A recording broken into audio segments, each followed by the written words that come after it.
নমস্কার বন্ধুরা, আমি সঞ্জীব। সালটা 2003 বা 4। তখন আমি ত্রিপুরার ককবরক যে ভিডিও মিউজিক ভিডিও তৈরি করার কাজে যুক্ত ছিলাম। সানমানানো নামে একটা অ্যালবামের ক্যামেরা কাজ আমি করতেছিলাম সেই সময়। তো এরা যখন পুজোর সময় মার্কেটে আসে বেশ সুপারহিট হয়। আমি একটা দেখলাম যে ইয়ামরাও নামে একটা রিয়াং ভিডিও ক্যাসেট মার্কেটে আসলো এবং সেটাও খুব হিট হইল। তো সেই সময় দেখে আমার সত্যি যে আমরা যখন দেখার পর আমার বেশ হিংসা হয়েছিল। কেন হিংসা? কারণ এটার মধ্যে এত সুন্দর কাজ দেখছি ক্যামেরার, আমার থেকে যে আরো উপরে এত জবরদস্ত একটা ক্যামেরা কাজ করছে, আমি সত্যি অবাক হয়ে গেছি। তখন তো আমি চিনতাম না মানে কে কাজটা করছে, ডিরেকশন এবং ক্যামেরা কাজছে তখন চিন্তামও না। নাম জানছি, হয়তো আপনারা এই নামটার সঙ্গে পরিচিত। তো আজকে প্রায় 19-20 বছর পার হয়ে গেল। আমার সঙ্গে সেই মানুষটা আছেন যিনি এখন যে ত্রিপুরাতে যে ককবরক ফিল্ম ইন্ডাস্ট্রি আছে তার প্রধান একজন বা লিডিং, আমি বলবো লিডিং একজন ডিরেক্টর আমার সাথে আছেন। আপনার নামটা নিশ্চয়ই জানেন, যারা ককবরক ফিল্ম ইন্ডাস্ট্রির সাথে জড়িত বা যারা ফিল্মের সাথে কাজ করি তারা জড়িত আছেন। তো আজকে আমার সঙ্গে সেই ইয়ামরাওর ডিরেক্টর ক্যামেরাম্যান আছেন। নমস্কার। নমস্কার সঞ্জীব।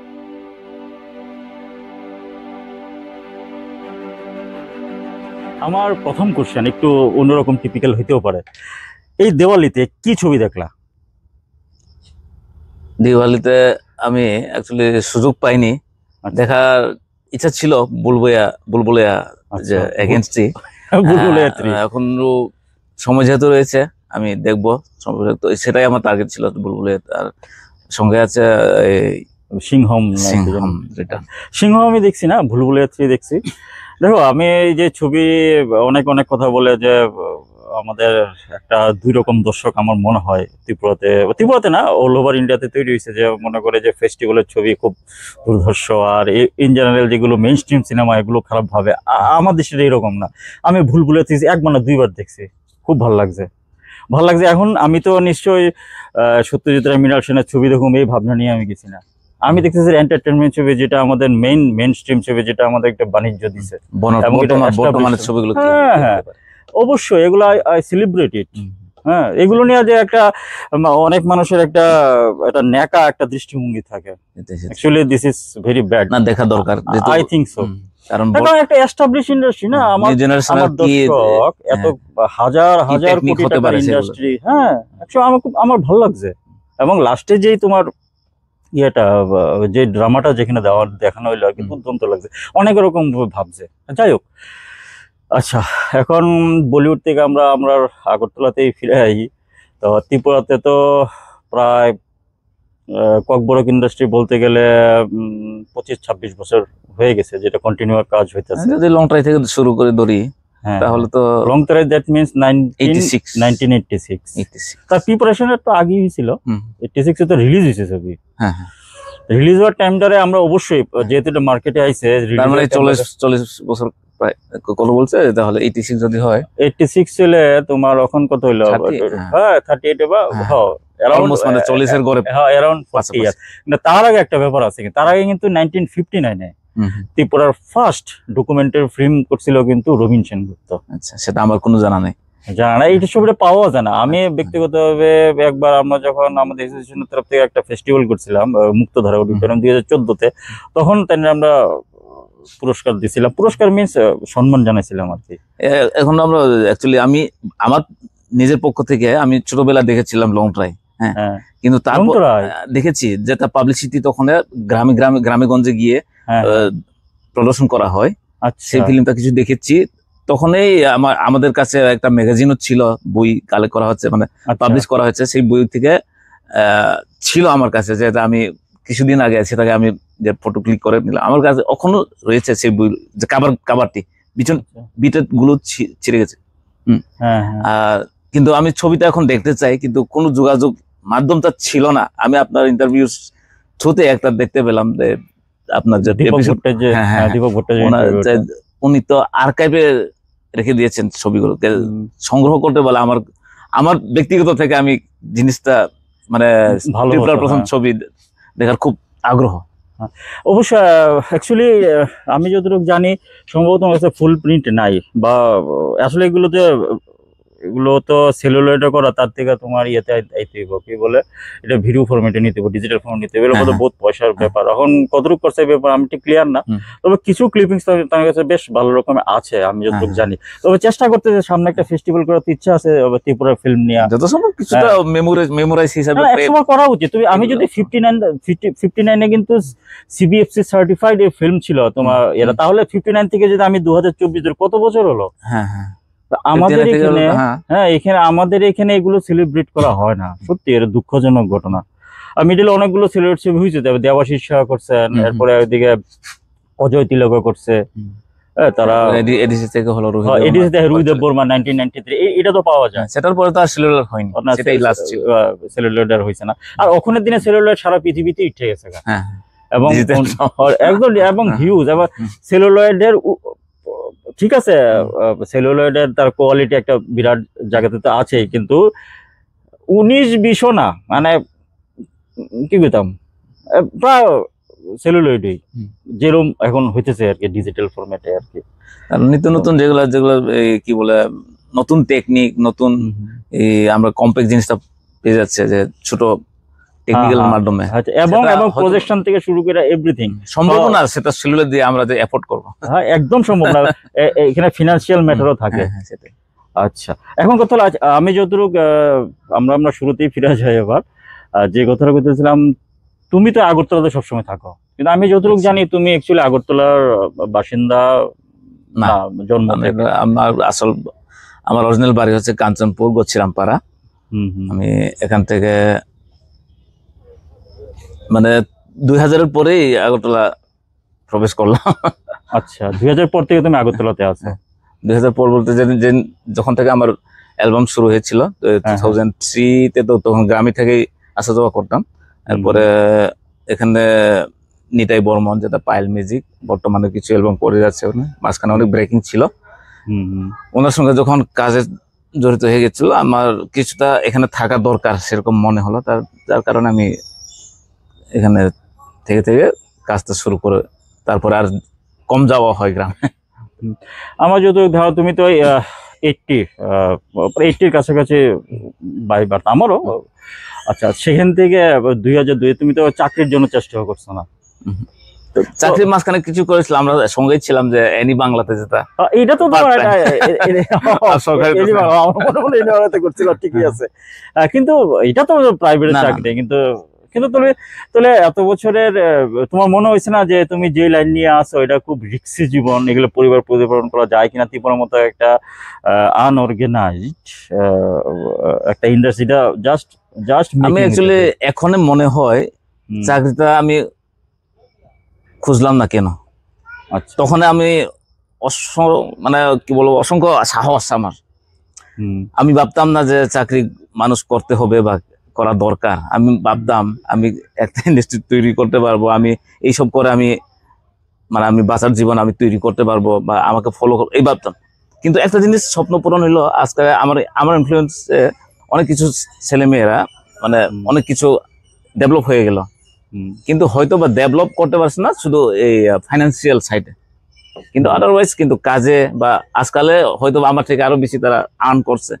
হ্যাঁ, কিন্তু আমি ভাবছিলাম এখানে একটা ইন্ডাস্ট্রি তৈরি করা যাবে তখন, কিন্তু কখনো আমি হাল ছাড়লাম না। তবে রিদমটা খুব স্লো চলছে, সেটাই একটা আমাদের একটু স্পিড চলা দরকার আমাদের মানে ইন্ডাস্ট্রি চলার জন্য। অ্যাকচুয়ালি আমি যদি চিন্তা করি যে আমি সেলুলার ফরম্যাট বাদিয়ে দিলাম, যখন ভিডিওটা আসার পর অ্যাকচুয়ালি ত্রিপুরাতে ককবরকের কাজ শুরু কবে থেকে হয়েছে? তোমার কি ধারণা এই বিষয়ে? মানে সেলুলার বাদ আমি দিলাম, সেলুলারের পরে কিছুটা ছিল যেটা ভিডিও ক্যাসেট, বিএসএস ক্যাসেট দিয়ে হতো। আমি তখন থেকেও কাজ করছি, কিন্তু আমি মার্কেটে আসিনি 97-এ। কিছু অন্য কাজে করতাম, মানে প্রাইভেট বা কিছু ওয়েডিং ইভেন্ট গুলো, এগুলো আমি কিছু কাজ করছিলাম। কিন্তু তখনও আমি মিউজিক ভিডিও করেছিলাম, সেটা যে প্রডিউসার ছিল ওদের বা কম্পোজার বা সিঙ্গার, তার পারমিশন ছাড়া আমি 15টা গান শুট করেছিলাম। আচ্ছা, কিন্তু সেটা কোনো কারণে আমি রিলিজ করতে পারিনি, কারণ আমি ওনাদের কাছে পারমিশন নেইনি। আচ্ছা, তখন হীরালাল দেববর্মা নামে উনিও অনেক কিছু বিএসএস ক্যাসেটের সিনেমা রিলিজ করেছিল। আইচুগনি বখরই, আমি সব নাম তো আমি মনে নাই, ভুলে গেলাম। কিন্তু উনি করেছে মাঝখানে কিছুটা, রোহিত দেববর্মার পরে ওরা কিছু ফিল্ম, তারপরে কিছুটা রানিং করছে, এরপরে থেমে গেল ওরও। এরপরে ফাদার পিজে একটা রেঞ্জ আসলো, তখন থেকে আবার ফাদার পিজে তো মাথিয়া করেছি। না, মাথিয়া কি সেলুলয়েড ছিল? না না না না, সেলুলার না, মানে সেলুলার হয়নি আর কিছু। আচ্ছা, মানে লাস্ট আমার মাথিয়া 2004 হাতু গ্লাস। আচ্ছা, তারপরে হাইয়েস্ট ডিজিটাল, মানে ডিজিটাল ফরম্যাটে করছিল। মাথিয়া করছে, মাথিয়ার পরে তো ইয়ারুম। আচ্ছা, হচ্ছে 2009 বা 8। হ্যাঁ হ্যাঁ, এবার ন্যাশনাল অ্যাওয়ার্ডও তো পাইলো এটা। আচ্ছা, যাও, তুমি মাথিয়ার কথা বলছিলে, এরপর এই সময়টার কথা বলো। ইয়ামরা ওটা তুমি কখন করলা বা কিভাবে এটা শুটিং শুরু করলাম? মানে এটা কোন জায়গাতে? 2003 4 রিলিজ করলাম। আচ্ছা, না এটা শুটিং তোমার যে সম্মাননা হয়েছিল তোমার থেকে কিছুটা পরে। আচ্ছা, 5-6 মাস বা 5-6 মাস না, কিন্তু দুর্দান্ত কাজ হয়েছে। আমি অবাক হয়ে গেছি, ক্যামেরার কাজ এরকম করছে। আমি তো তখন চিন্তা যে সত্যি মনে পড়ে, অনেকদিন প্রায় 2 দশক তো হয়ে গেছে, 2 দশকের বেশি হয়ে গেছে। তো ওই সময় যে করলা তুমি, ওই সময়ের আর্টিস্টরা সব ওই গছিরাম পাড়া বা কাঞ্চনপুরে ম্যাক্সিমাম আমার রিলেটিভ। আচ্ছা, কারণ একটা তখন কি বলা, ভাঙমুন টাঙ্গুন সাইডে করছিল নাকি? না, গানটা গেয়েছিল হয়তো বা কেউ খুব কম লোকই জানে। এই ইয়ামরকের সিঙ্গার হচ্ছে রবিন জমাতিয়া, এবং বর্তমানে খুব আর্টিস্ট প্রচলিত, মানে নন আর্টিস্ট আছে একজন, পাঞ্চালী দেববর্মা। ওনার গলাতেই ম্যাক্সিমাম 7টা গান পাঞ্চালী দেববর্মার ইয়েতে। এরপর একটা আছে সাধনা রিয়া। আর ফিল্ম যে করেছে মাথিয়া করার পরে কিছুটা পাবলিকের ইনফ্লুয়েন্স হয়েছে, যেমন আমি নিজেও হলাম। হ্যাঁ, ত্রিপুরাতে কিছু করা যায়, এই ধরনের প্রোডাকশন করা যায়, সেটা আমার আরো আগ্রহ বাড়লো। ঠিক তখনই তোমাদের যে সম্মাননা বের হলো, এখানে আমার আরো ইনফ্লুয়েন্স হলো। হ্যাঁ, না করা যায়, মানে সাপোর্ট পেলাম। হ্যাঁ, যার কারণে আমিও মার্কেটে নেমে গেলাম। আচ্ছা, সিনেমা তোমার আকৃষ্টটা মানে কখন থেকে শুরু হয়েছে? সিনেমা আমার, মানে কি বলবো, সিনেমাতে আমি ছোটবেলা থেকেই পছন্দ করতাম। আমি যখন হোস্টেলে থাকি আমি কিছু দুষ্টামি করতাম। সিনেমাগুলোকে মানে স্কুল ফাঁকি দিয়েও সিনেমাগুলো আমি, আমার পছন্দের সিনেমা হলো আমি স্কুল ফাঁকি দিয়েও দেখতাম। কিছুটা এই ধরনের ছেলে ছিলাম আমি। মানে মানে আমি হল থেকে, তবে আমি সিনেমা বানাবো এই বলে না, সিনেমা হল থেকে বের হলে আমার শরীরে যে ক্যারেক্টার, যে জন্য আমি পছন্দ হইতো, ওই ক্যারেক্টার আমার শরীরে ঢুকে যেত। সিনেমা তো তুমি গছিরাম পাড়া? না, আমি কৈলাসরে থাকি পড়েছি। আচ্ছা, কৈলাসরে আমাদের দুটো হল আছে, একটা হচ্ছে তারা সিনেমা হল আর একটা রাজলক্ষ্মী সিনেমা হল। এই দুটো জায়গাতে। এটা কবের কথা? 93 হলগুলো চলতো? হ্যাঁ, এখন তো টোটালি বন্ধ। 96-97 অব্দি চলছিল। রাজা হিন্দুস্তানি করানোর জন্য এইগুলা চলার পরে ক্লোজ প্রায়। তারপরে কি বলবো, শিবির মার্কেট যখন বের হয়ে গেল, তখন গিয়ে সেই মার্কেটটা ক্লোজ হয়ে গেল, হলের থিয়েটারের ম্যাটার। আচ্ছা, তাহলে তোমার কি এই যে ফিল্ম নিয়ে তোমার যে ভালোবাসা, জাস্ট এটা কোন প্রফেশন হইব এটা ভাবছিলে না তুমি কোনো সময়? না, প্রফেশন তো আমি যখন অ্যালবাম শুরু করি তখন আমি বিবেচনা করে নিয়েছিলাম, না আমি করব, সিনেমা করব। আমি ওখান অ্যালবাম বা গান, মিউজিক ভিডিও দিয়েই স্টেপটা নিচ্ছি, এবং আমি এটা স্লোলি আমি সিনেমাতে পরিণত করবো জিনিস, আমার চিন্তা ধারণা। এটা আমার ডিসাইড ছিল তখন, মানে যখন নেমেছে, কিন্তু এটার আগে ছিল না। আগে আমি ক্রিকেট মানে খুব পছন্দ করতাম এবং খেলতাম, এবং ডিভিশন লেভেলেও প্লেয়ার ছিলাম, কাঞ্চনপুর ডিভিশনের প্লেয়ার ছিলাম। ক্রিকেট আচ্ছা, অলরাউন্ডার ছিলাম, মানে বোলার অলরাউন্ডার।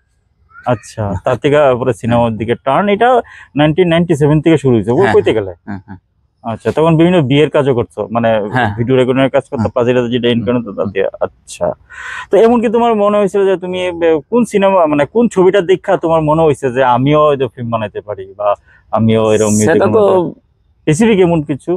হ্যাঁ, এটা তো স্পেশালি মাথিয়া। আচ্ছা, আমি বাইরের ফিল্ম বলবো না, কারণ বাইরের ফিল্ম আমি ছোটবেলা থেকে দেখে যাচ্ছি। বাইরের ফিল্ম বলতে আমাদের যারা হলিউড, এগুলো তো আমরা ছোটবেলা থেকে দেখি, বলিউড বা টলিউড ছোটবেলা থেকে দেখি। সেটা তো ইনফ্লুয়েন্স বলতে শুধু এটা আকর্ষণ হয় আর্টিস্টের উপরে। এবার আমি টেকনিক্যাল বা আমি বানাও কিছুটা আমার এই আগ্রহটা মাতিয়া থেকে ইনফ্লুয়েন্স হয়েছে। মাতিয়া একটু, কারণ ত্রিপুরাতে বানানো যায় এগুলো, সেটা আমার উৎপত্তি হলো মাথিয়া দেখানোর পরে, মানে inspired by Mathia, by father PJ, is a director. এরপর শুরুটা ইয়ামবাওয়ের পরে শুরুটা, ইয়ামবাওয়ের পরে আমি অনেক বছর যাবত মিউজিক ভিডিওই চলছিল, মিউজিক ভিডিও চলে। তারপরে 2008 থেকে শর্ট ফিল্ম শুরু করলাম। আমি যখন মিউজিক ভিডিও করি তখন আমি অনেক কিছু ডায়লগ অ্যাড করে নিতাম, কারণ আমার এক্সপিরিয়েন্স হচ্ছে স্লোলি আমি যাতে শুধু গান অ্যাক্টিং না করে এবার ডায়লগ অ্যাক্টিংটা আমি প্লাস করতে পারি। কারণ অভিনয় গানের সঙ্গে করলে সেটা শুধু ভঙ্গিমাই থাকে।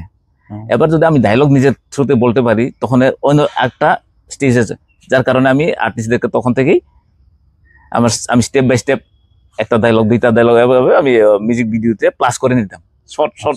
হ্যাঁ, দেখছি কিছু মিউজিক ভিডিও মানে দুর্দান্ত হয়েছে। সেটাই আমি আমার এক্সপিরিয়েন্স, আমি নিজেকে সেভাবে মানে ডেভেলপ করে নিলাম।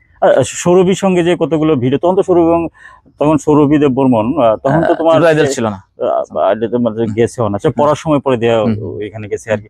সৌরভীরও বেশ কিছু গান দুর্দান্ত, মানে তুমি যেগুলো করছো না আমি দেখছি। সৌরভী অ্যাকচুয়ালি একটা কথা বলি, সৌরভী অ্যাকচুয়ালি খুব দারুণ সিঙ্গার ছিল তখনও, কিন্তু যেগুলা কাজ আমার সঙ্গে করেছে ও নিজে গলাতে গায়নি। না ওইটা তো আছে না, ঠিক আছে। কি হচ্ছে, আর্টিস্ট তখন ক্রাইসিস ছিল।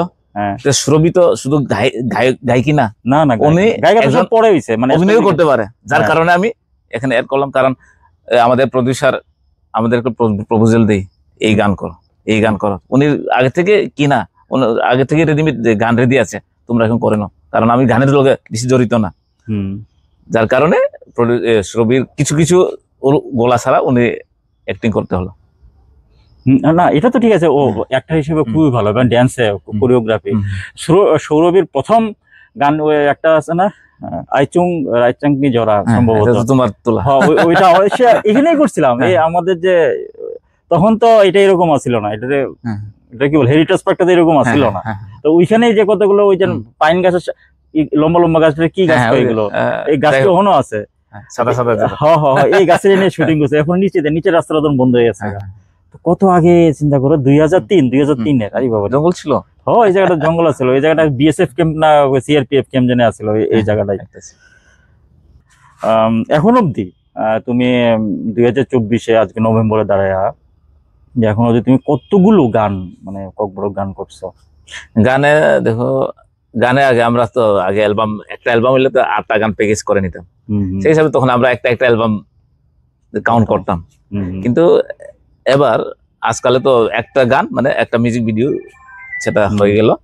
এই হিসাবে গান আমি আমার প্রায় আছে বাড়িতে, আমি রেকর্ড আনিনি, ঠিক আছে, প্রায় 500-র কাছাকাছি গান, মানে সিঙ্গেল, মানে আরো 2-3টা হলে 500 পড়ে যাবে আমার যেমন।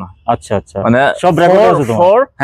494 এরকম হবে একজাক্ট আমার মনে হয়। আমি সেদিন মাত্র একটা করলাম, তখন এড করলাম, এর সাথে আমি ভুলে গেলাম। লাস্ট উইকে একটা করছি। 500-র কাছাকাছি গান তুমি করে নিয়েছো, বাই, দিস ইজ এক্সেপশনাল। আর একটা হলো শর্ট ফিল্ম, মানে কয়টা করছো? শর্ট ফিল্ম বেশি নাই, শর্ট ফিল্ম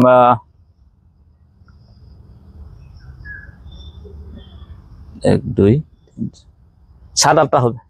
শর্ট ফিল্ম এগুলো কি শর্ট ফিল্ম মিন্স মানে ডকুমেন্টারি শর্ট ফিল্ম না ডকুমেন্ট, যেমন অ্যাওয়ারনেস শর্ট ফিল্ম? আচ্ছা, অ্যাওয়ারনেস গভর্নমেন্ট প্রজেক্ট। একটা প্রথমে আমি করছিলাম 2008-এ, সেটা হচ্ছে গভর্নমেন্ট না, সেটা কমার্শিয়ালি, সেটা হচ্ছে ফকটেল শর্ট ফিল্ম। আচ্ছা, একটা শিক্ষামূলক বলতে গেলে ফকটেলে। এটা আমাদের যখন অশিক্ষিত যারা ছিল, একটা আয়নাকে নিয়ে, হঠাৎ করে আয়না আগে দেখিনি, আয়না দেখার পরে ও ভাবছে ওর বাবা মারা গেছিল, ওর বাবাকে সেম চেহারা ওর বাবা মনে করছে, আয়নাকে লুকিয়ে রাখলো, সেই গল্পতে। আর আরেকটা কিছুটা কি বলে বুট বা এই ধরনের একটা বানালাম, দুটোই বানাইছে। এটা লং শর্ট ফিল্ম, মানে অ্যাবাউট 50 মিনিট। আচ্ছা, তারপরে কিছুটা গভর্নমেন্ট ডকুমেন্টারি সেইভাবে বানাইছো না? না না ডকুমেন্টারি একটা বানাচ্ছি রিয়াং এর উপরে। আচ্ছা, রিয়াং এর তোমার কাস্টম আচ্ছা, এটা কি টিআরআই প্রজেক্ট না অন্য না? টিআরআই করে। আচ্ছা আচ্ছা, মানে ট্রাভেল ইনস্টিটিউট টিআরআই একটা করলাম, তারপরে পিবিটিজি ডিপার্টমেন্ট যেটা জনজাতি রিয়াংদের যারা যেটা থাকে, বুঝছি বুঝছি, সেখানে একটা করছি। আচ্ছা আচ্ছা, তুমি তো বেসিক্যালি রিয়াং ভাষা, ককবরক আর রিয়াং এর মধ্যে তো ডিফারেন্স আছে। ডিফারেন্স বলতে কি বলা যায়, এত বেশি ডিফারেন্স তো না। আচ্ছা, যেটা হয়তো বা সবসময় যারা একদম এক জায়গাতে যারা থাকে না, হয়তো বা ওরা বুঝতে একটু, যেমন নোয়াখালী আর সিলেটি যে ধরনের আচ্ছা হয়, আচ্ছা, তবে এটা কিছুক্ষণের মধ্যে যদি আলাপ আলোচনা হয় হয়ে যায়। আচ্ছা আচ্ছা, এত বেশি ডিফারেন্স নেই, কারণ আমি নোয়াখালী সিলেট হয়তো বা কি বলে সিলেটি আমি পারি কিছু। আচ্ছা, কারণ আমাদের থেকে আমাদের ওইদিকে সিলেট দিয়েছিলাম কিধার খানো যাই তাই বাদ খাইয়ার নি। মানে আমি অ্যাকচুয়ালি আমি মানুষের ভাষা শিখতে আমার খুব আগ্রহ, বা মানে আমি খুব একটা জিনিস আমি এই যারা নোটিস করি, দেখো আমি ভাবি যে আমরা যারা বাঙালি আছি আমরা কিন্তু যে ককবরক ভাষাটা সেভাবে শিখতেছে হয় না, যায় না, কাছাকাছি যারা থাকে কিছু কিছু পারে, যে আমার ভাইও পারে, কারণ সেখানে কাঞ্চনপুরি থাকে, কিন্তু আমরা পারি না। কিন্তু ইন জেনারেল দেখি যে বেশিরভাগ ককবরক ভাষী মানুষ বাংলাটা তোমার কইতে পারে, কিন্তু বুঝে কয়, হয়তো ঠিক প্রনাউন্সিয়েশনটা করতে পারে না, কিন্তু তোমার সঠিক এটা বোঝা যায়, তারা বুঝা যায়। হ্যাঁ, আমাদের জনগোষ্ঠীর মধ্যে ছ পারে না, ছ। আচ্ছা, ছোট ভাই কইব, ছোট ভাই না, ছোট ভাই জীবন হবে না, ছোট ভাই কইব, ছোট ভাই। আচ্ছা আচ্ছা, সেগুলোতে বোঝা, মানে ওই প্রনাউন্সিয়েশনে প্রবলেম হয়, অ্যাকচুয়ালি আমরা উচ্চারণে সেটা আসে না আর কি আমাদের মুখে সহজে, যার কারণে উচ্চারণে অনেক কিছু প্রবলেম হয়ে যায়। হ্যাঁ, সেই হিসেবে চিন্তা করে দেখো, আমি তো আছে বাংলা আমার মাতৃভাষা, হিন্দি ইংরেজিটা, হিন্দিতে দেখতে শিখেলাম, আর ইংরেজিতে আমার কথা প্রতিভাবে শিখতেছে, কিন্তু তোমরা মাতৃভাষা তো আছে সঙ্গে বাংলাও তোমরা শিখতেছো, হিন্দি ইংরেজি, আরো যদি ভালোবাসা থাকে, আচ্ছা যাই হোক অন্য ভাষা শিখলাম। অ্যাকচুয়ালি সেটাই, মানে অ্যাকচুয়ালি অনেক লোকের সঙ্গে থাকতে হয়, তাহলে গিয়ে এই ভাষাটা বা শিখার একটা সুযোগও পাই। যেমন আমি চাকমা ভাষা পারি, একদম মাঝখানে ছিলাম, পড়াশোনা করেছিলাম, তখন আবার খাসিয়াও কিছু কিছু জানতাম। আচ্ছা, মিজু হয়তো বা মিজু জাস ভাত খাইতে পারো, ঘুমাইতেছো এদুর পার, কিছু কিছু হালকা জানি, সেভাবে মানে কিছু কিছু কিছু টাচিং আছে। মানে আমার খুব ইন্টারেস্ট লাগে এইসব মানে ভাষা সংগ্রহ করতে। আচ্ছা, এটা তো তোমার আচ্ছা পার্সোনাল ভালোবাসা। আরে এই কথা, ভিন্ন কথা তো বাইরে এলাম গা। তোমার প্রথমে তো 500 তুমি মিউজিক ভিডিও করছো, শর্ট ফিল্ম 9-10টা, হ্যাঁ, আর ফিচার ফিল্ম তুমি এখন অব্দি কটা করছো? ফিচার ফিল্ম রয়েছে, রিলিজ যেটা হয়েছে 9টা, আর রিলিজ হয়নি, হবে, কিন্তু কিছুটা টেকনিক্যাল প্রবলেমের কারণে। কোন ব্যানারে এগুলো, যেটা রিলিজ হয়েছে না? যেটা রিলিজ হয়েছে না এসএসআর রূপসীতে যেটা রিলিজ হবে, এটা হবে সামনে। সেটা ডাবল ভার্সন, একটা হবে বাংলা দিয়ে, একটা ককবরক দিয়ে, মুখোশ আর মুখাং। আচ্ছা, এই দুইটা মানে রিলিজের রিলিজ, মানে এগুলো সেন্সর হয়ে গেছে? সেন্সর হয়ে গেছে। আচ্ছা আচ্ছা, ঠিক আছে। আর অলরেডি 9টা রিলিজ, তার মধ্যে স্পেসিফিক তোমার কয়টা যদি নাম তুমি যদি বলো?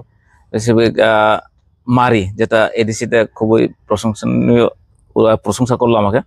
তারপরে এডিসি যে প্রোডিউস কি এডিসি করছিল না? হ্যাঁ, প্রোডিউস ওরা স্পন্সর, এডিসি প্রশাসন। তারপরে আছে বুখা। আচ্ছা, বুখা তো সুপারহিট করে দিল, আমি নিজেও দেখি, 100 ডিস প্লাস হয়ে গেল। আচ্ছা, তারপরে আছে, আচ্ছা, বুখাটা তো এসএসআর এর প্রোডাকশন না? হ্যাঁ ওদের এসএসআর প্রোডাকশন।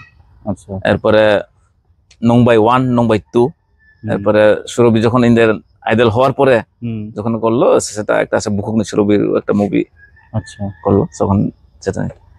এরপরে আছে শিকলা জরা, তারপরে রিসেন্টলি তিপ্রাসা, এই সব মিলে 9টা হয়েছে রিলিজ। টোটাল 9টা হয়েছে। আর এই উইন্টারে আর একটা রিলিজ হবে, খালক নিনিয়ানি, মানে যদি ও এসএসআর এর সব মিলে আর 3টা রিলিজ হবে বর্তমানে, একদম রেডি। আচ্ছা, পাক্কা রেডি। আচ্ছা আচ্ছা,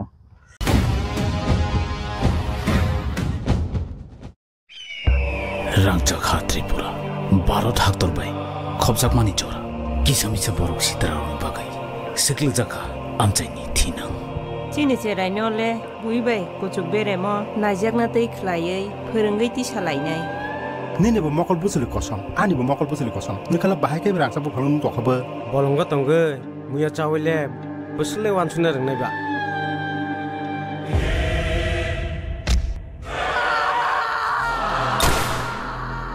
अबनो इमां हामि हानि वानसुकै पाइदि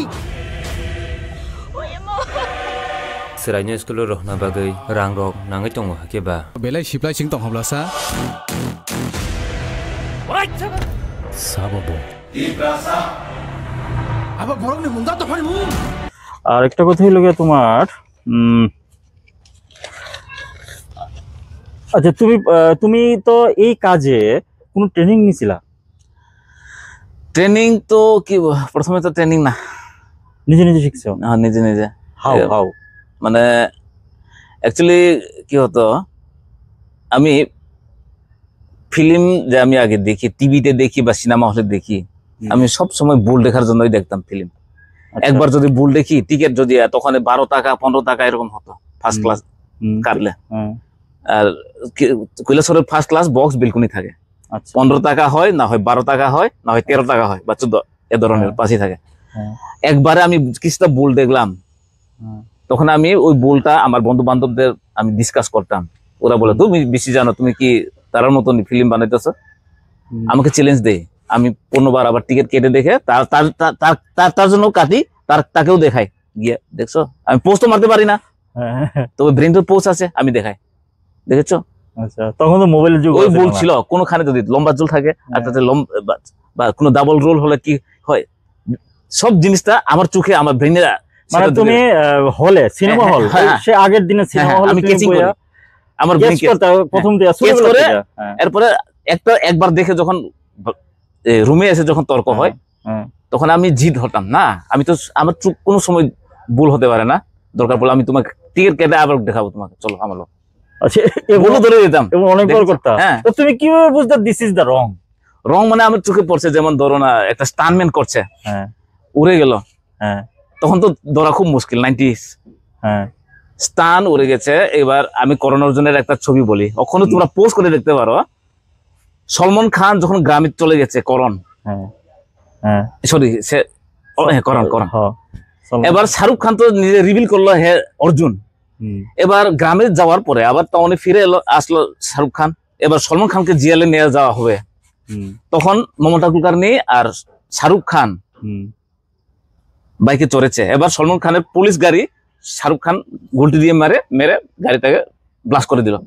এরপরে সলমান খান বাইকে চড়ে গেল, চড়ছে সামনেটা সলমান খানে, যখন বাইকে যখন স্পিডে পিছনে চড়ছে তখন পিছনের চুলটা একদম কুকরাইনা চুল।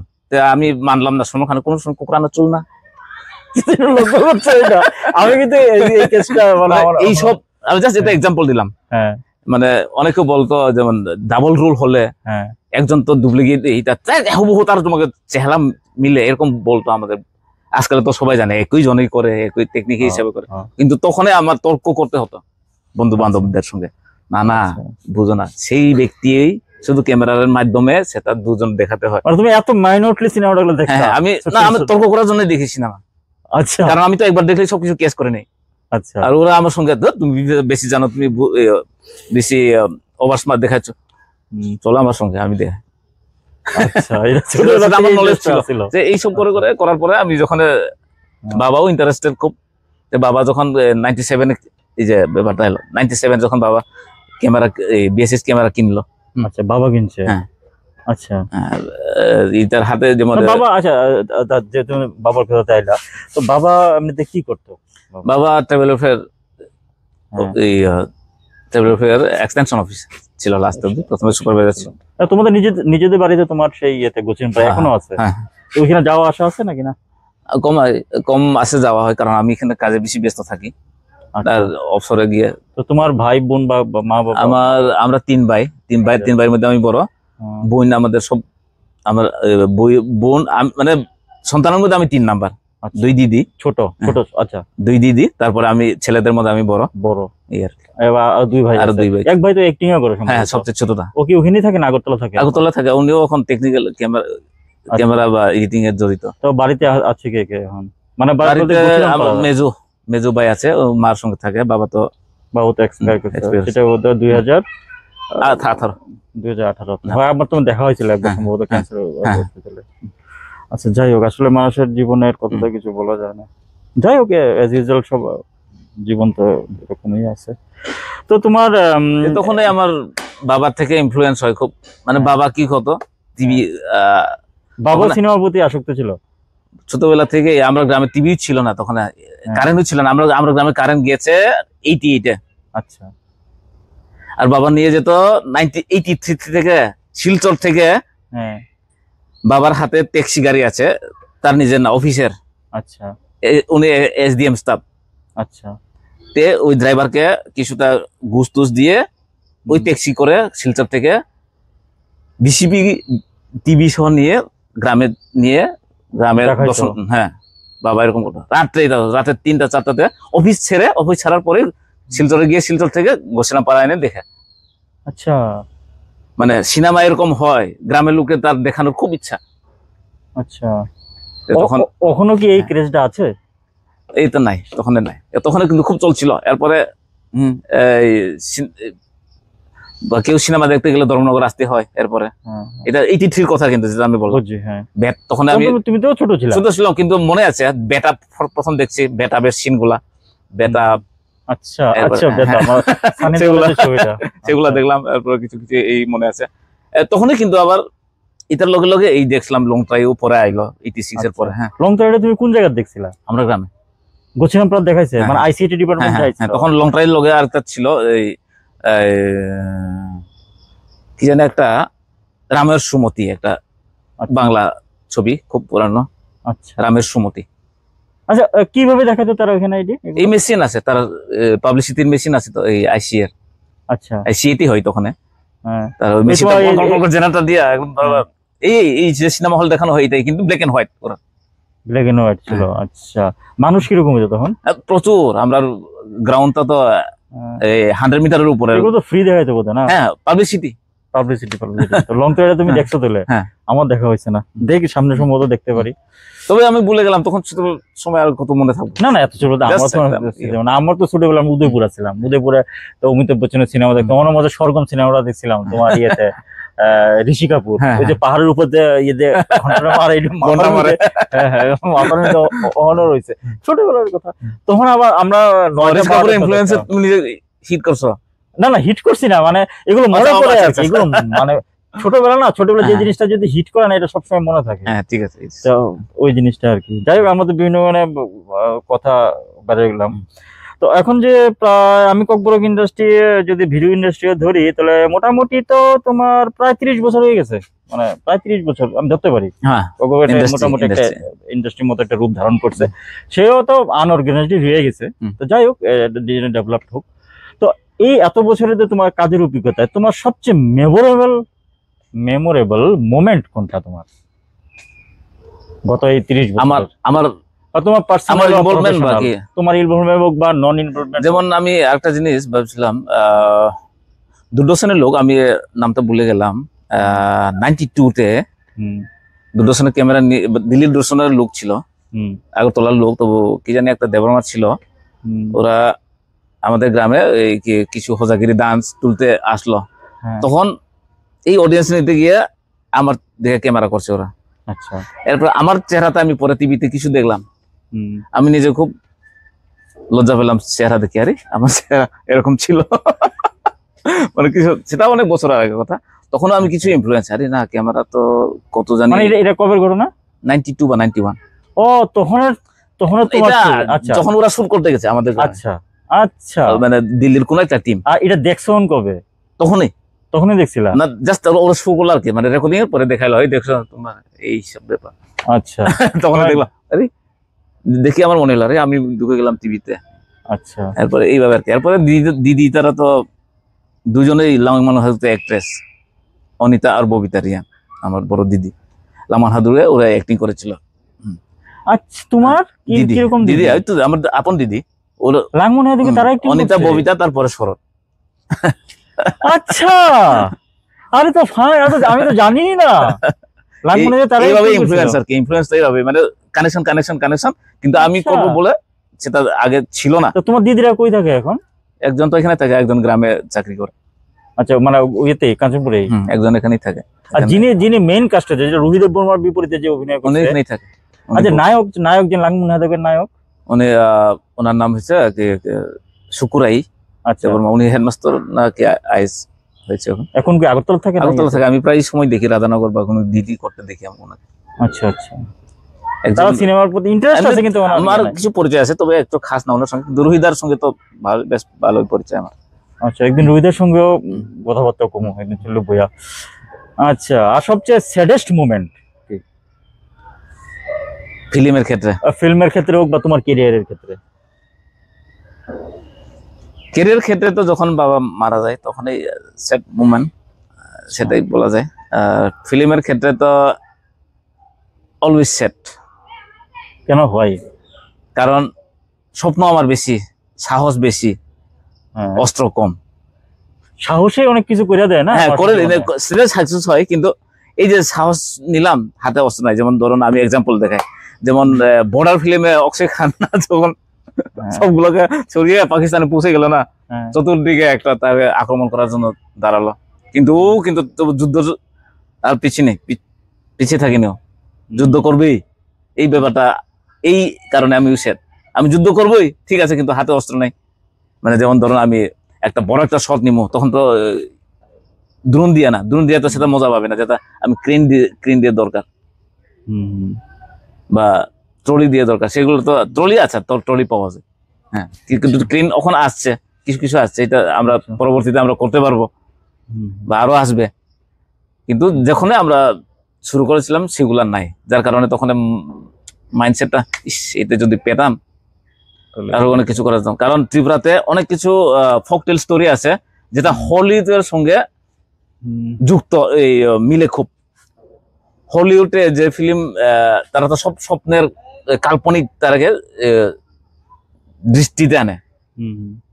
এবার আমরা তো এটা তো আমরা ভাবতেই পারি না, ইন্ডিয়ার লোক আমরা তো শুধু পারিবারিক দেখাবো, পারিবারিক আমরা ইমোশন দেখাবো, ওর সংসারে কি হয়েছে কি না সেটাই বেশি দেখায়। বাংলাদেশ বলো, ইন্ডিয়া বলো বা পাকিস্তান, এশিয়ার ফিল্ম ম্যাক্সিমাম এরকম, বা এশিয়ার মধ্যে তোমার চাইনিজ, এগুলো তো মার্শাল আর্ট সাইডে যায়।